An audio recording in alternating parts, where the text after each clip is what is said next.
Hello, this is Kylie Thurston presenting the midterm project for CHAD 70. This presentation features so many baby pictures and family photos, as well as the scientific information behind why babies act the way they do.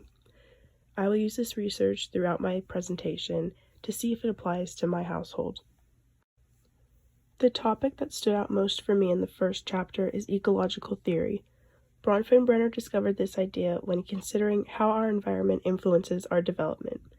He concluded that there are 5 systems in our social lives that impact how we live every day and who we are as individuals. The first system that surrounds the individual is the microsystem, which can be described as a person's immediate environment. My immediate environment contains my family and my friends. My friends are shown on the bottom row of the screen. The people on the left are my friends who I met when I was only 3 years old, and this picture is us a few days before we all left for college. My friends to the right of that picture are people who I met in middle school, and Andrew, who we met in high school. They were my closest friends during high school, and we hung out and had lunch together every single day, and this is us at our senior prom. To the right of that picture is a group of a bunch of different people that came into my life throughout high school with our favorite history teacher. This was taken at our homecoming senior year. Although my friends helped me figure out the type of person I wanted to be, my family was the group that supported who I was no matter what and always wanted what was best for me. The top picture to the right of the screen is my immediate family.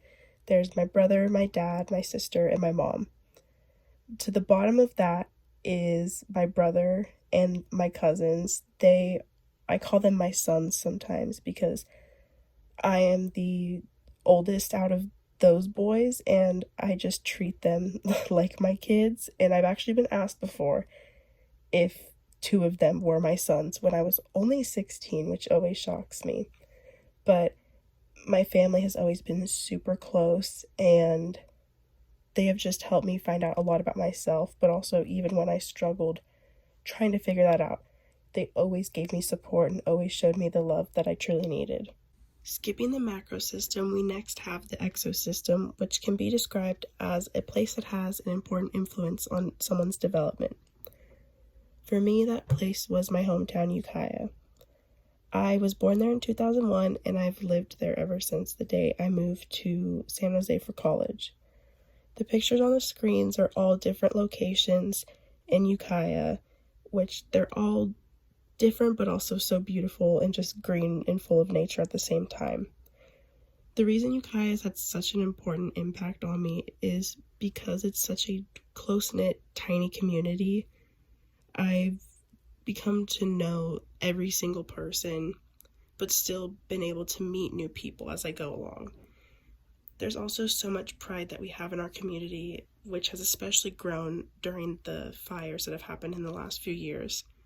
And even right now, to see how everyone has supported each other during the COVID-19 outbreak, it's just been incredible and it makes me super proud of where I'm from.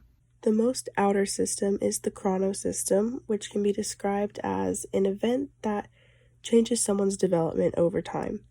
For me, that event was moving to San Jose for college.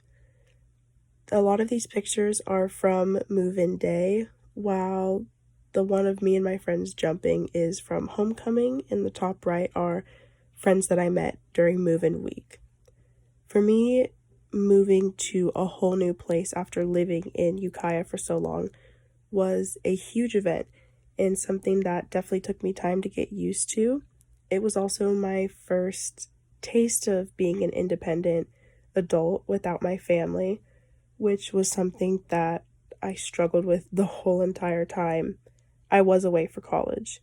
Obviously, being home now and most likely being home for the rest of the semester, I enjoy being back with my family and being in Ukiah, but part of me does miss being in San Jose and having almost like a double life, having a life there that they're not familiar with, and it's something that is an experience that only I can explain to them. I think this system has helped me discover what life on my own is like and find out how to take care of myself and what I need to do to make sure that I am living a healthy and happy life, even when someone else isn't always checking in on me. For chapter 2, I decided to talk about dominant recessive traits because I was really interested to see which traits I picked up from which of my parents and to see if I had more from one or the other. The first example I have are facial dimples, which are a dominant trait. I inherited this from my mom. My dad does not have dimples, and both my brother and I have dimples that we both got from our mom, but my sister does not. Because facial dimples are a dominant trait, it could mean I either have 2 capital letters or a capital and a lowercase. The next example is normal vision, which is also a dominant trait. This I actually inherited from my dad and not my mom. My mom has terrible vision, and I want to say right now she's technically legally blind while without glasses or contacts. So I'm very grateful that I got normal vision from my dad. And just like the last one, I would either have the 2 uppercase letters or an uppercase and a lowercase. My final example are blue eyes, which are a recessive trait. My dad has brown eyes, so I did not get this from him, but my mom has eyes that are almost the exact same color as mine. My brother has blue eyes, but his are more blue-gray. Her and I both have a blue-greenish color eye. And with a recessive trait, that means I would have 2 lowercase letters. My topic for chapter 3 is neonatal sleeping patterns. Most babies, when they are first born, tend to sleep most of the day. On average, it's about 16 to 17 hours, but some babies definitely sleep more. Babies can often be found sleeping in random places at any time of day because they still haven't gotten used to a normal sleeping schedule. But by 8 months of age, a lot of babies are able to sleep through the night a normal 8 hours like people hope to do when they're older. The first example is a picture of my cousin sleeping while my family organizes the cousins for a picture on Easter Day. As I said before, babies sleep about 17 hours when they are first born, and he is about 2 weeks old in this picture. So he's most likely sleeping because his body needs that sleep time in order to grow and to finish stabilizing certain things like the cartilage of his spine and in his neck so that when he's older he can hold himself up. This is why sleeping is so important for kids, because they're continuing to grow in the world outside of the womb. The next example is a picture of my sister asleep with a chicken wing in her mouth at my aunt and uncle's wedding. The funny thing about this is it's a wedding, so obviously there's music, but because babies need so much sleep, she is just completely out. An interesting quote that I found from one of the articles I read is that breast milk actually contains certain nutrients that help a baby follow a sleeping pattern and have a normal sleep and wake schedule as adults do in the future. Once again, this is my sister sleeping at a family event. This time it is my grandparents' vow renewal ceremony. And I found this quote from an article that said that 10 to 35% of children who have sleep problems during the first 3 years of their life may also have problems when they are older with sleeping. I thought about my sister with this quote because she has struggled with insomnia for the last probably 8 years.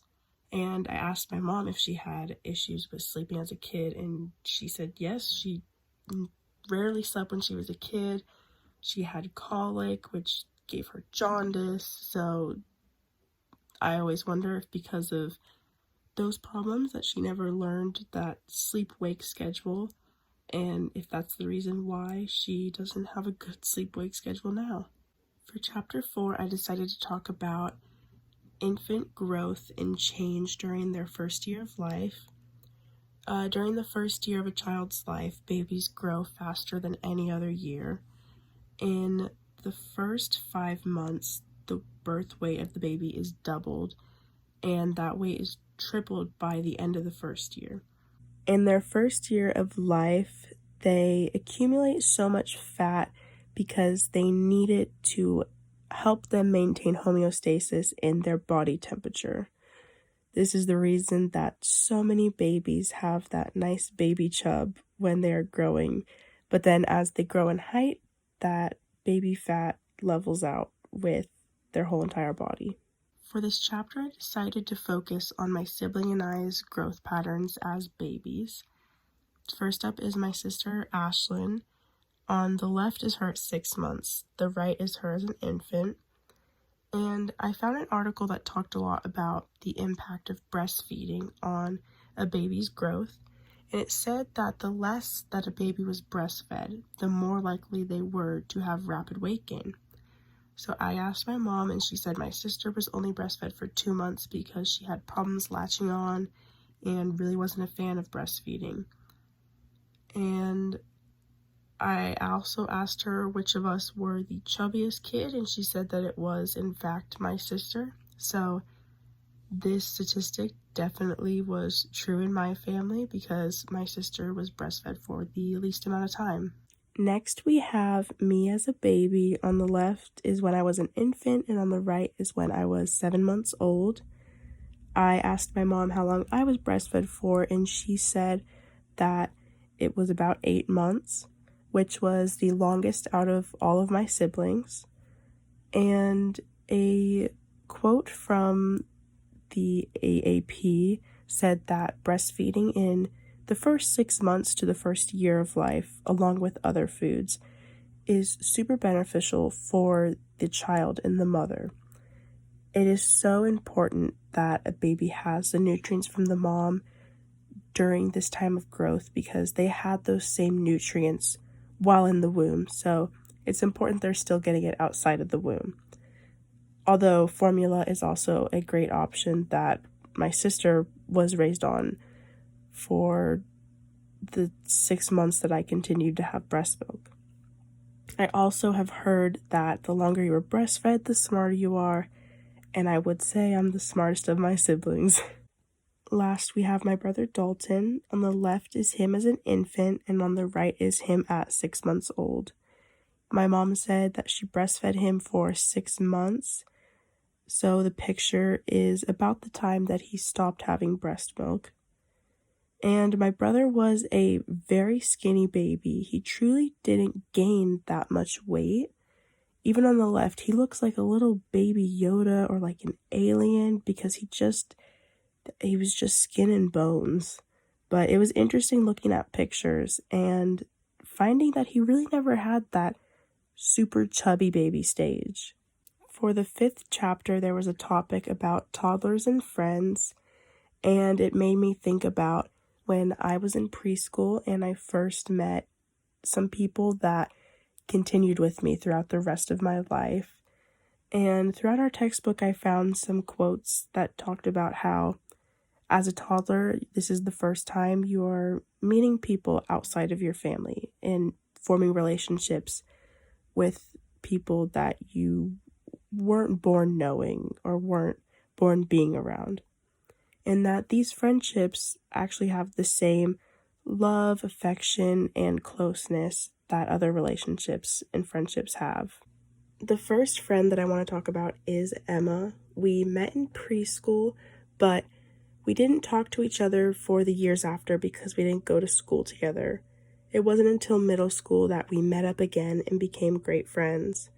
The picture on the right is us at a Harry Styles concert before our senior year of high school. And we're going to the next Harry Styles concert together too. This is a friendship that started when I was a toddler, when I was incredibly young, and has remained with me today. Another friend that I met in preschool was Avery. We were super close during preschool, but once again, she went to a different school than I did, and we didn't meet back up until middle school, but then became really great friends in high school as we were on the golf team together, had AP and honors classes together, and she was also the class president and asked me to run for treasurer senior year. So that is us at the leadership conference for our senior year. And we became so close that year with having certain duties together, but also just becoming emotionally really close. This is once again my friend Haley, who was a part of my microsystem that I talked about in the beginning. The picture is us in preschool, and although both Emma and Avery, we were great friends in preschool, Haley was my best friend. I was super attached to my mom, and on the first day of preschool, I would not let her leave. It took about an hour for her to actually get to leave the preschool, and the only reason that was because I met Haley, and she started sharing her toys with me and asked if I wanted to join her, and I sat down in the sandbox, and my mom slowly backed away, and I didn't notice because I was having such a great time. Haley and I are still super close. The picture is us at graduation day, and it's crazy to see how much both her and I have grown. We actually recreated the picture on the left, but I couldn't find it for this presentation. She has been such a huge part of shaping me as a person, and it's incredible to see that a friendship I made as a toddler can continue into my adulthood.